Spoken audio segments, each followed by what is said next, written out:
মাদিকে যাবো, আরো মাদিকে যাবো, আরো মাদিকে যাবো। দিদি একটু ওদিকে টান হয়, ওদিকটা একটু টেনে দেয়, করতে হয়ে যাবে।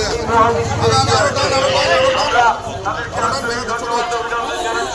আমরা মানুষদেরকে অনুরোধ করছি আজকের এই মহামিছিলে সাফল্যমণ্ডিত মহামিছিল এই আজকের এই মহামিছিলে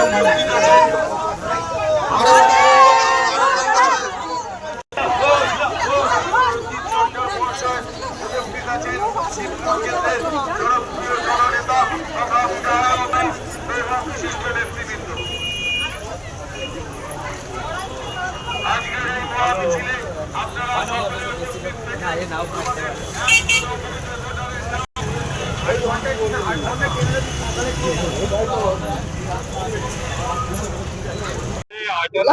উপরে নাম বাদ পেতে যেখানে বলছে হাওড়া শিবপুর অঞ্চলে মনস্তিহারির শিবপুর প্রায় 33,500 লোকের নাম বাদ যেতে পারে, এরকম একটা সম্ভাবনা রয়েছে। কি বলার কিছু নেই, এখনো বাদ যেতে পারে বলেছে, এখনো এটা তো নির্ধারিত হয়নি, মানে এখনো এসআইআর প্রক্রিয়া চলছে।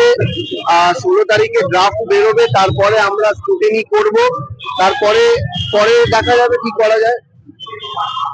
বাদ যেতে পারে মানে কিছু তো সম্ভাবনা রয়েছে, এই নিয়ে আপনারা কি মানে যারা মারা গেছে, শিফটেড হয়েছে, তাদের তো তার উপরে তো কিছু কন্ট্রোল নেই, কিন্তু বৈধ ভোটার যারা আমাদের আছে, মানে জেনুইন ভোটার, তাদের আমাদের তালিকা দেখতে হবে ড্রাফটে, মানে কজনকে ওরা জোর করে বাদ দিয়েছে, সেই তথ্যগুলো হাতে এলে তারপরে আমরা নিজের প্রক্রিয়া, আমরা তারপরে সিদ্ধান্ত নিয়ে আমরা অ্যাকশন নেব।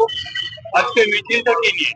এই এসআইআর উপরেই আছে, আমাদের জেনুইন ভোটাররা যেন না বাদ পড়ে তার ভিত্তিতেই নেওয়া।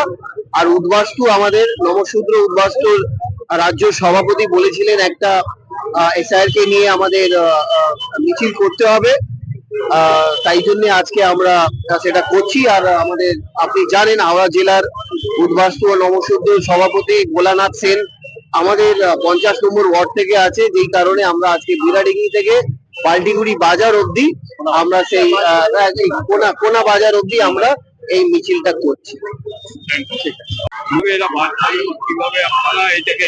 স্বাভাবিকভাবে প্রক্রিয়া চলছে, এই প্রক্রিয়ার পর খসড়া ভোটার তালিকা বেরোবে, খসড়া ভোটার তালিকার পর আমরা স্বাভাবিকভাবেই সেখানে দেখব কি অবস্থায়, কি পরিপ্রেক্ষিতে কি এসেছে।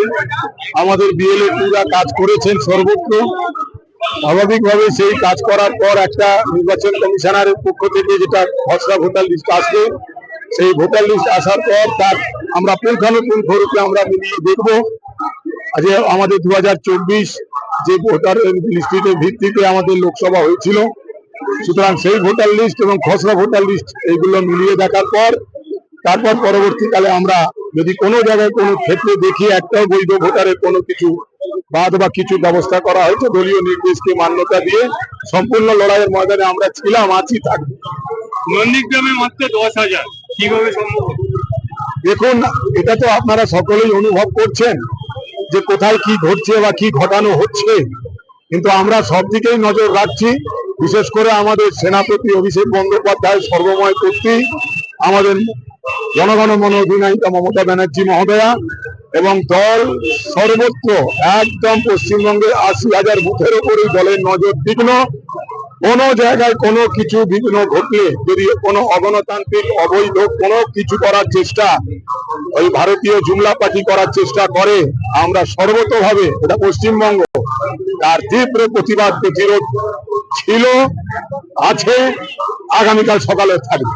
আজকের প্রোগ্রামটা আজকে স্বাভাবিকভাবে এই স্যার যেটা চলছে এইসব বিষয়গুলোর মধ্যে দিয়ে যে একটা, যখন পশ্চিমবঙ্গের নাগরিকদের মানুষের ভোটে যখন যেটা সম্ভবপর হচ্ছে না, আর কি বার 200 পার পগার পার হয়েছে, আবার সামনে 26, তাই ভাবছে যেন তেন প্রকারেণ যে সমস্ত প্রক্রিয়া মানুষের তার বাইরে থেকে গিয়ে ছলে বলে কৌশলে কিভাবে বাংলা দখল করতে পারি তার চেষ্টা।